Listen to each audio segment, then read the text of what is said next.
Dear students, Bharat में राष्ट्रवाद किस तरह प्राचीन काल से ही अस्तित्व में रहा, इस पर मैंने पिछले शीर्षक में प्रकाश डाला था और स्पष्ट किया था कि किस तरह भारत में राष्ट्र की अवधारणा प्राचीन काल से ही विद्यमान रही और किस प्रकार भारतीय जनमानस में राष्ट्रीयता के प्रति एक सकारात्मक भाव प्राचीन काल से हमें देखने को मिलता है। इसलिए हम यह नहीं कहना चाहेंगे कि भारत में राष्ट्रवाद आधुनिक रूप से पाश्चात्य जगत की देन है, या जिस रूप में पाश्चात्य जगत में राष्ट्रवाद को लिया गया, या जिस प्रकार पश्चिम में या हम कहीं यूरोप में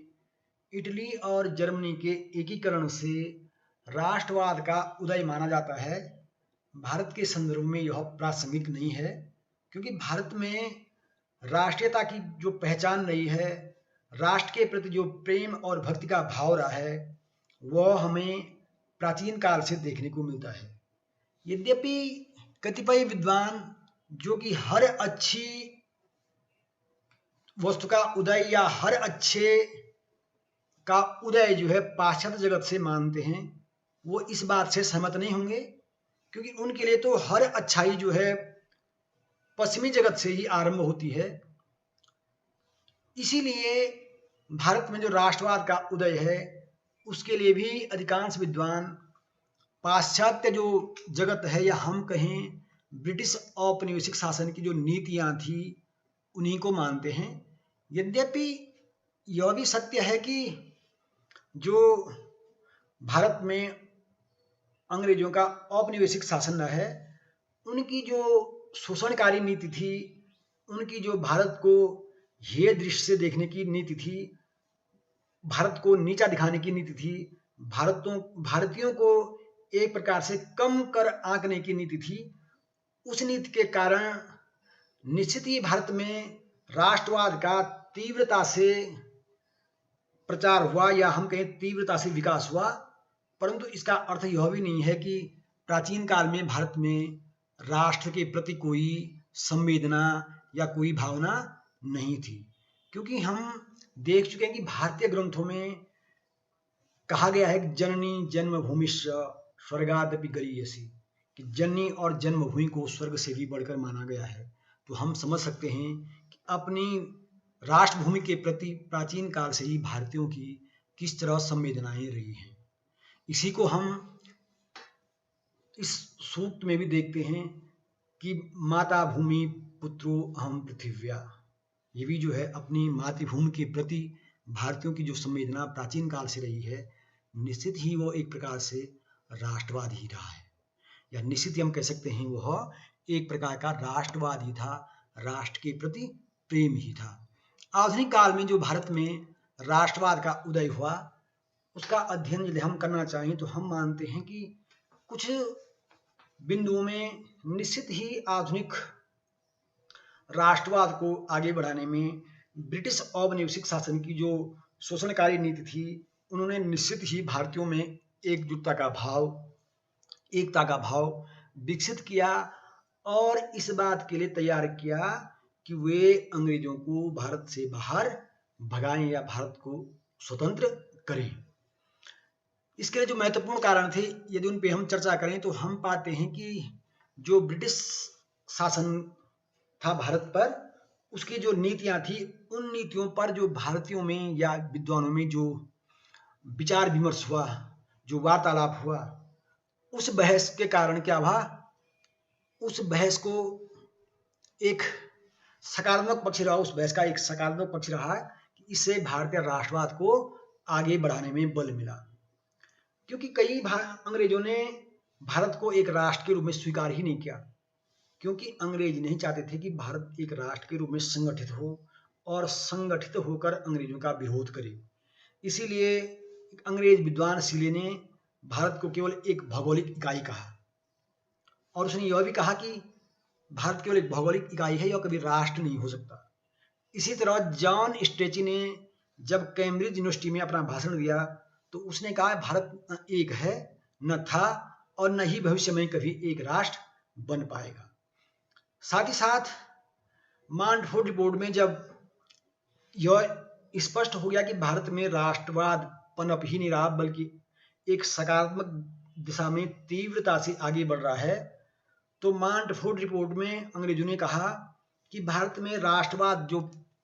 पैदा हुआ है, जो राष्ट्रवाद की भावना आगे बढ़ रही है, वो तो अंग्रेजों का योगदान है, उसका श्रेय अंग्रेजों को ही मिलना चाहिए। और इसी तरह आर कूपलैंड ने कहा कि भारतीय राष्ट्रवाद तो अंग्रेजी राज की संतति है, अर्थात भारत में राष्ट्रवाद तो अंग्रेजों की देन है। यद्यपि यह सत्य तो नहीं था, परंतु यह निश्चित रूप से सत्य है कि अंग्रेजों की शोषणकारी नीति के कारण, अंग्रेजों की नस्लीय भेदभावी नीति के कारण, अंग्रेजों द्वारा भारतीयों को प्रताड़ित करने के कारण निश्चित ही भारतीय एकजुट हुए,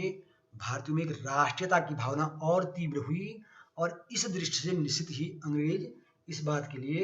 उत्तरदायी रहे हैं। आधुनिक काल में किस तरह भारत में राष्ट्रवाद का उदय हुआ, इस पर इसका कारण, एक बड़ा कारण था अंग्रेजी राज का प्रभाव। जैसे मैंने बताया कि अंग्रेजों ने जो भारत का शोषण किया और शोषण करने के लिए भारत को एक राजनीतिक दृष्टि से अपने अधीन लिया, अर्थात संपूर्ण भारत पे अपना शासन स्थापित किया, चाहे वो उनका सीधा शासन हो, चाहे वो भारतीय रियासतों के ऊपर उनकी एक प्रकार से सर्वोच्चता स्थापित हो। दोनों तरह से अंग्रेजों ने भारत पर जो है अपनी सर्वोच्च सत्ता स्थापित की, और इस तरह राजनीतिक दृष्टि से भारत को एक सूत्र में अंग्रेजों ने बांध दिया। यद्यपि अंग्रेजों का उद्देश्य यह नहीं था कि वह भारत को एक राष्ट्र के रूप में संगठित करें, परंतु वो भारत को अपने अधीन समग्र रूप से करना चाहते थे। इसलिए राजनीतिक दृष्टि से उन्होंने भारत को अपने अधीन किया, और इस तरह राजनीतिक दृष्टि से भारत का एकीकरण हो गया। साथ ही साथ अंग्रेजों ने जो सैनिक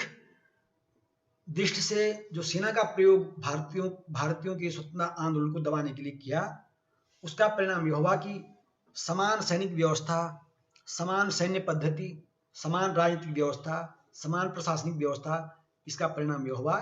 कि अनजाने में ही सही अपने हित के लिए, यद्यपि अंग्रेजों ने भारत को राजनीतिक दृष्टि से संगठित किया या समान प्रशासनिक व्यवस्था लागू की, और इसका परिणाम यह हुआ कि भारत एक तरह से संगठित हो गया। इसी तरह उनकी जो आर्थिक पद्धतियां थी, उन्होंने जो राजस्व पद्धतियां अपनाई और एक जैसी प्रशासनिक व्यवस्था संपूर्ण भारत में अपनाई, जो आधुनिकीकरण की, जो आधुनिक शोषण की जो उनकी प्रणाली थी, उस प्रणाली का भी एक परिणाम यह हुआ कि भारत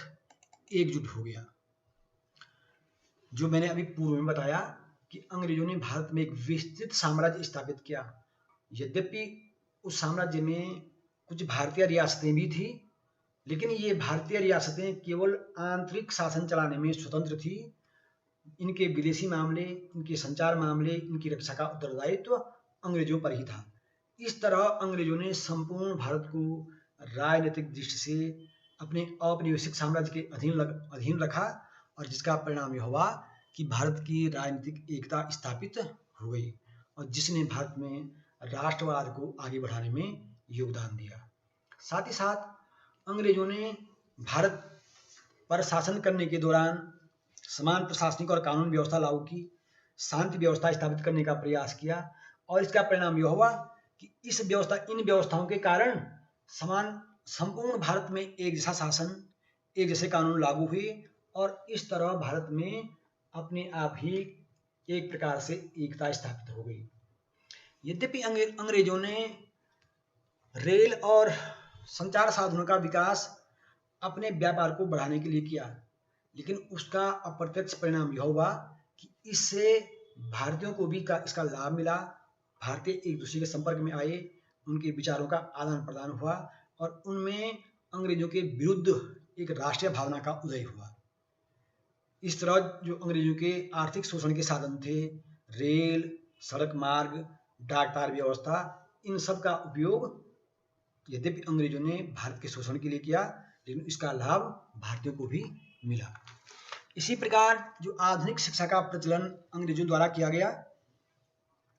यद्यपि मैं काल की शिक्षा व्यवस्था का उद्देश्य यह था कि भारत में बाबुओं की एक फौज तैयार की जाए जो कि शासन चलाने में अंग्रेजों की सहायता कर सके। इसलिए उन्होंने भारत में अंग्रेजी शिक्षा को आरंभ किया। परंतु इस शिक्षा व्यवस्था का एक लाभ यह भी हुआ कि जो शिक्षित भारतीय थे, जब उन्होंने पाश्चात्य साहित्य का अध्ययन किया तो वो अंग्रेजों की रीति नीति से भली भांति परिचित हो गए।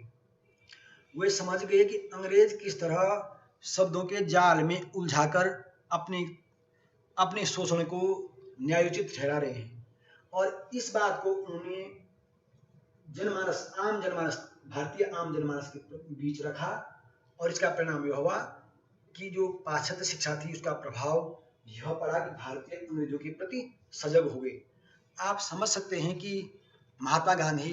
दक्षिण अफ्रीका में जाने से पूर्व एक प्रकार से अंग्रेजों के बहुत बड़े भक्त थे। वे समझते थे कि अंग्रेजों के बराबर न्यायप्रिय कोई जाति है ही नहीं। परंतु जब दक्षिण अफ्रीका में उन्होंने अंग्रेजों का शोषण देखा, अंग्रेजों की नीतियों को देखा, तब उनकी आंखें खुली। तो इस तरह जो है, जो अंग्रेजी शिक्षा का एक पक्ष यह भी था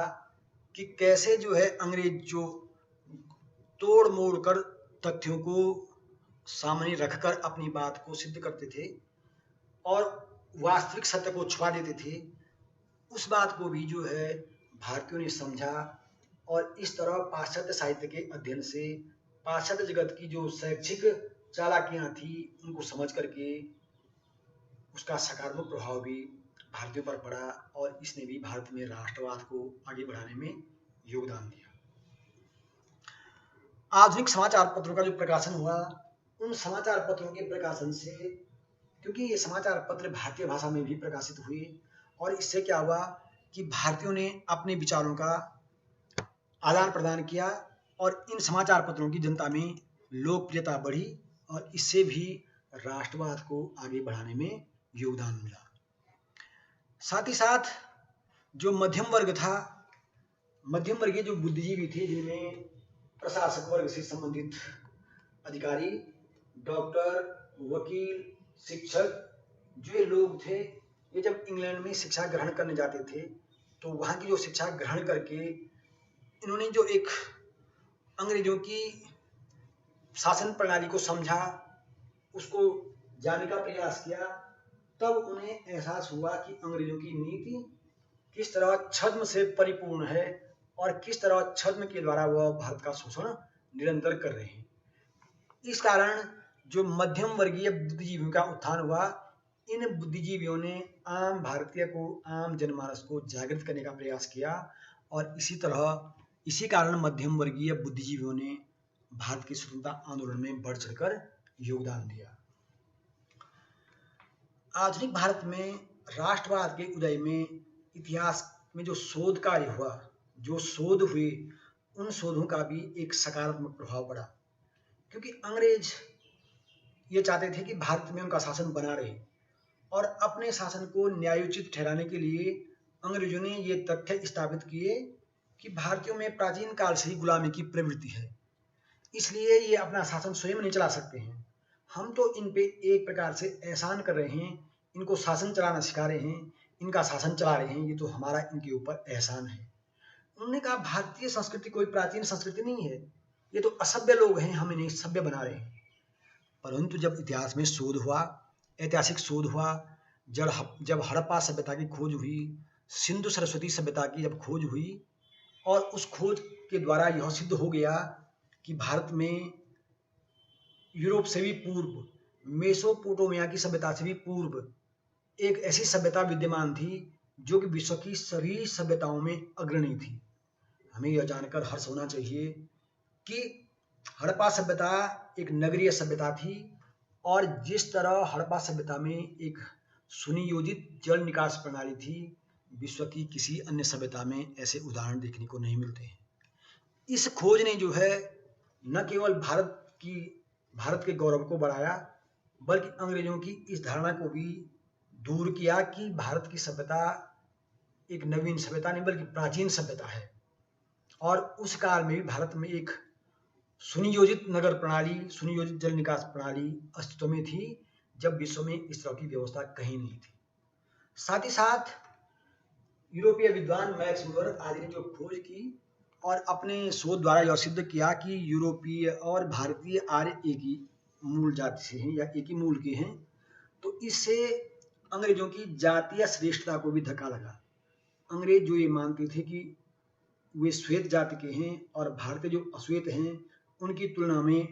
अंग्रेज जो है बहुत श्रेष्ठ हैं, नस्लीय जो श्रेष्ठता उनमें थी, मैक्स मूलर की इस खोज ने क्या कर दिया, उनकी श्रेष्ठता पर प्रश्न चिन्ह लगा दिया और भारतीयों को अंग्रेजों के बराबर खड़ा कर दिया। यद्यपि आर्यों के संदर्भ में इस बात पे पर्याप्त मतभेद हैं, आगे जाके इस पे अनेक शोध हुए, लेकिन तत्काल परिस्थितियों में निश्चित ही इस शोध ने जो है अंग्रेजों की श्रेष्ठता पर प्रश्न चिन्ह लगा दिया और भारतीयों को अंग्रेजों के समक्ष समकक्ष खड़ा कर दिया, जिससे भारतीयों के आत्मसम्मान में वृद्धि हुई और उनका मनोबल उच्च हुआ। इस तरह भारतीय राष्ट्रवाद को आगे बढ़ने में इतिहास की शोध ने भी योगदान दिया। जो समकालीन यूरोपीय आंदोलन हुए, जैसे फ्रांसीसी क्रांति हुई या 1830 की क्रांति, 1848 की क्रांतियां यूरोप में हुई, इन क्रांतियों का जो प्रभाव पड़ा, जनता द्वारा जो अधिकारों की मांग की गई और फ्रांस में जो प्रथम गणतंत्र की स्थापना हुई, उसका प्रभाव भी जो है भारत पर पड़ा। साथ ही साथ इटली और जर्मनी का जो एकीकरण हुआ, इटली और जर्मनी किस तरह एक राष्ट्र के रूप में संगठित हुए, इसका प्रभाव भी भारतीयों पर पड़ा और इन आंदोलनों ने, इन क्रांतियों ने जो है भारतीयों को राष्ट्रीय आंदोलन को आगे बढ़ाने के लिए प्रेरित किया। और जैसे यूनान के लोगों ने स्वतंत्रता संग्राम यूनान में हुआ या बेल्जियम की स्वतंत्रता का संग्राम हुआ, इन स्वतंत्रता संग्रामों ने भी भारतीयों को अंग्रेजों के विरुद्ध भारत को स्वतंत्र करने के प्रयास को आगे बढ़ाने में योगदान दिया। साथ ही साथ भारत में जो सामाजिक एवं धार्मिक सुधार आंदोलन हुए, क्योंकि भारत में एक जो जातीय भेदभाव था,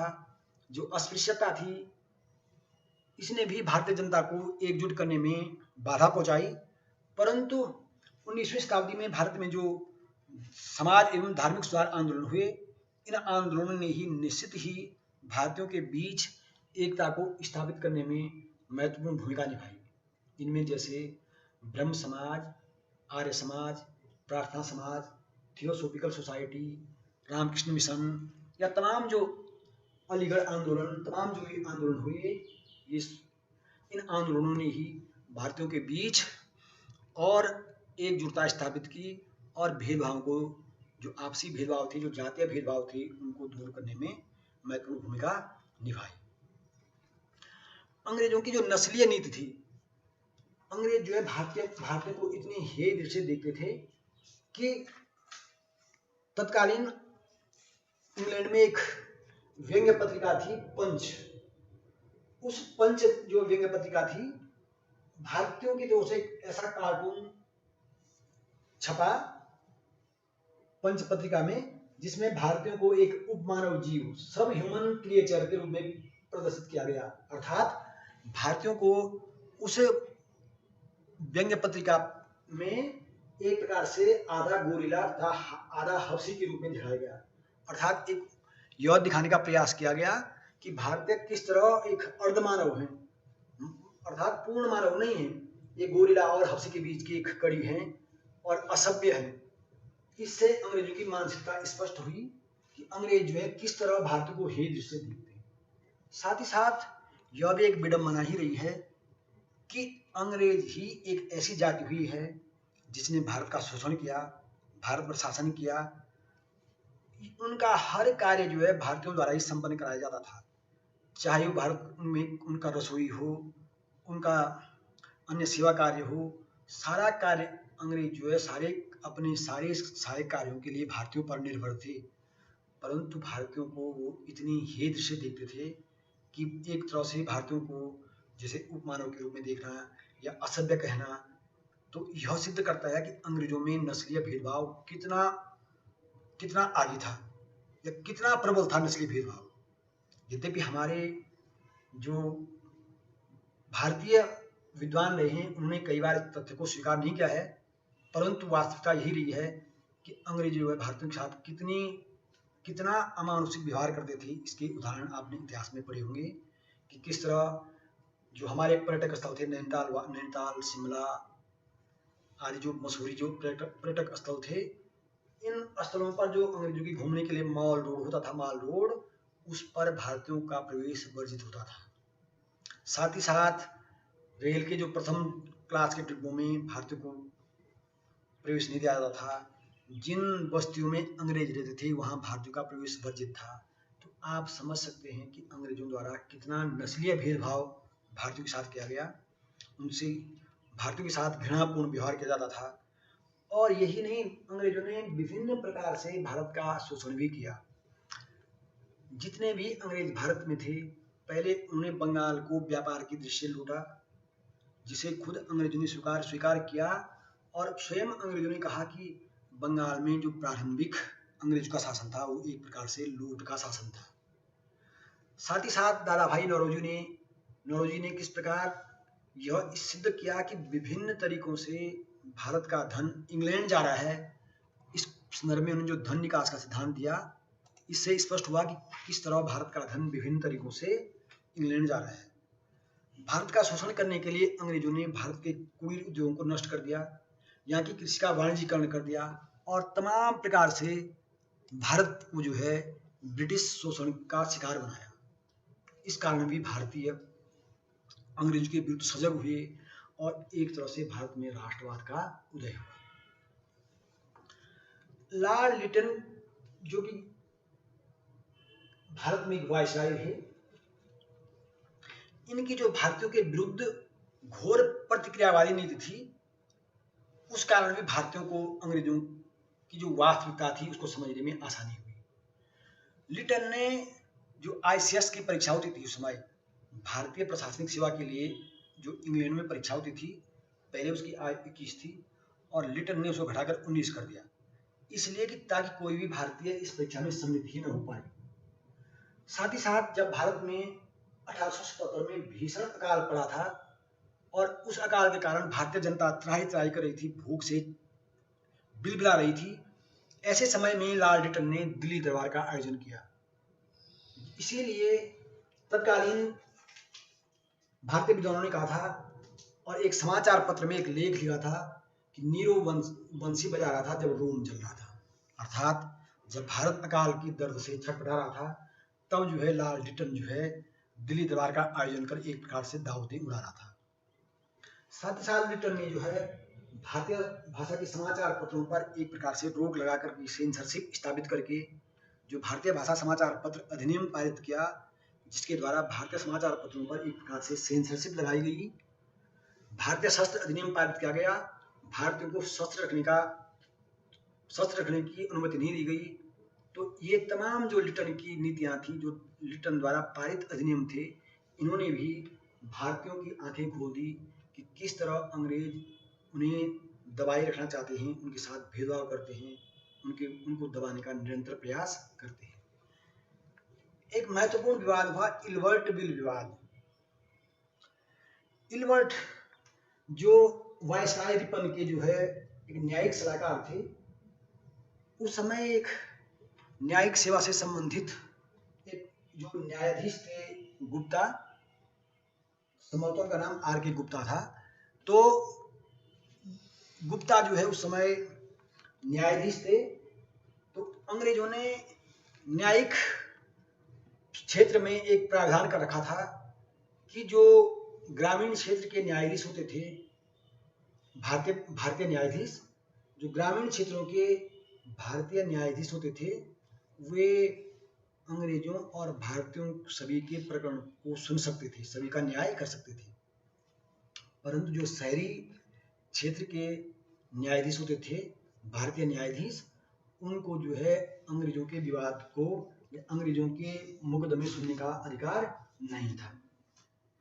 इसका परिणाम यह हुआ कि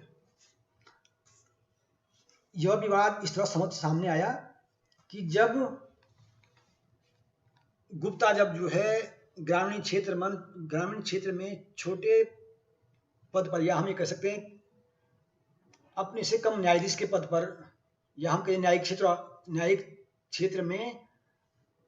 निचले पद पर जब न्यायाधीश थे, तब वे अंग्रेजों के न्यायिक मामले सुन सकते थे। क्योंकि वो ग्रामीण क्षेत्र में नियुक्त थे। जब उनकी पदोन्नति हुई और वो शहरी क्षेत्र में उच्च पद पर पदासीन हुए, तो जैसे मैंने कहा कि शहरी क्षेत्र में यह व्यवस्था थी कि भारतीय न्यायाधीश अंग्रेजों के मुकदमे नहीं सुन सकते थे। तो उन्हें बड़ा आश्चर्य हुआ कि जब वे ग्रामीण क्षेत्र में थे और कम पद पर थे तो वे अंग्रेजों और भारतीयों दोनों के मुकदमे सुन सकते थे, लेकिन जब उनकी पदोन्नति हुई और वे शहरी क्षेत्र में आए तो उनके अधिकार कम हो गए कि अब वे जो है अंग्रेजों के मुकदमे नहीं सुन सकते थे। उन्होंने इस विसंगति को जो है, जो रिपन, जो लॉर्ड रिपन उस समय वायसराय थे, उनके न्यायिक सलाहकार इल्बर्ट के समक्ष रखा। इल्बर्ट ने जब उनका मामला सुना तो वास्तव में इनको भी आश्चर्य हुआ। उनको भी लगा कि वास्तव में ये गलत है कि जब कोई न्यायाधीश छोटे पद पर है तब वो अंग्रेजों और भारतीयों दोनों के मुकदमे सुन सकता है, और जब उनकी पदोन्नति हो तो तब उनके अधिकार सीमित कर दिए जाएं, तब वे अंग्रेजों के मामले नहीं सुन सकते हैं। तो इस पर जो है इल्बर्ट ने एक रिपोर्ट दी और रिपन ने उन्हें यह अधिकार दिया कि वे जो है दोनों के मामले पूर्ववत जो है सुन सकते हैं। जब यह अधिकार उन्हें मिला तो अंग्रेजों ने सब बहुत विरोध किया, तीव्र गति से अंग्रेजों ने इसका विरोध किया, और अंग्रेजों ने कहा कि इल्बर्ट को, अंग्रेजों ने कहा लॉर्ड रिपन को भारत में शासन करने का अधिकार ही नहीं है। इतना विरोध रिपन के विरुद्ध हुआ कि अंग्रेजों ने यहाँ तक तय किया कि इसको जहाज में बिठाकर इंग्लैंड भेजा जाए, और कई अंग्रेजों ने तो यहाँ तक कहा कि इससे अच्छा तो भारत में अंग्रेजी शासन समाप्ति हो जाए। उन्हें यह बड़ा नागवार गुजरा कि एक भारतीय अंग्रेजों के मुकदमे सुन सके। आप समझ सकते हैं कि अंग्रेजों में कितना जातीय भेदभाव था, भारतीयों के प्रति उनकी संकीर्ण मानसिकता किस स्तर की थी। मुझे तो ताज्जुब होता है कि आज भी जो भारतीय विद्वान अंग्रेजी गुणगान करते हैं, या तो उन्होंने ऐसे विवादों का या ऐसे इतिहास का अध्ययन नहीं किया है। अगर आप इल्बर्ट विवाद को गहन अध्ययन करना चाहें तो आप उसको अध्ययन कर सकते हैं, और आप समझेंगे कि वास्तव में अंग्रेजों के अंदर कितनी मानसिकता, नस्लीय भेदभाव छुपा हुआ था, और कितना तीव्र रूप से उन्होंने लॉर्ड रिपन का विरोध किया, और अंततः जो है जो इल्बर्ट बिल था वो वापस लिया गया